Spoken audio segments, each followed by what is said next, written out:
మన శరీరానికి కొలెస్ట్రాల్ రోజుకు 300 మిల్లీగ్రాములు కావాలి. అలాంటి కొలెస్ట్రాల్ శరీరంలో లివర్లో తయారవుతుంది. ఇక మనం బయట నుంచి కొలెస్ట్రాల్ ఉన్న ఆహారాలను తినవలసిన పని లేదు. బాడీకి కావాల్సిన బాడీలోనే తయారవుతున్నది కాబట్టి బయట నుంచి కొలెస్ట్రాల్ ఉన్న ఫుడ్స్ తిన్నామనుకోండి, కొలెస్ట్రాల్ ఎక్కువ అవుతుంది, పేరుకుంటుంది, సమస్యలు సృష్టిస్తుంది.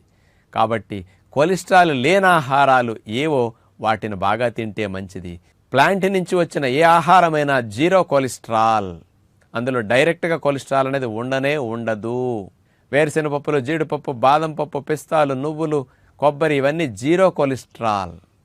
కానీ కొలెస్ట్రాల్ ఉన్న ఆహారాలు జంతు సంబంధిత ఆహారాలన్నీ, జంతువు నుంచి ఏదొచ్చినా వాటన్నిటిలో కొలెస్ట్రాల్ 10, 50, 100, 200, 500 మిల్లీగ్రాములు ఇట్లా కొలెస్ట్రాల్ ఉంటుందన్నమాట. డైరెక్ట్ కొలెస్ట్రాల్ కలిగిన ఆహారాలు జంతు సంబంధిత ఆహారాలు మాత్రమేనని మరొకండి.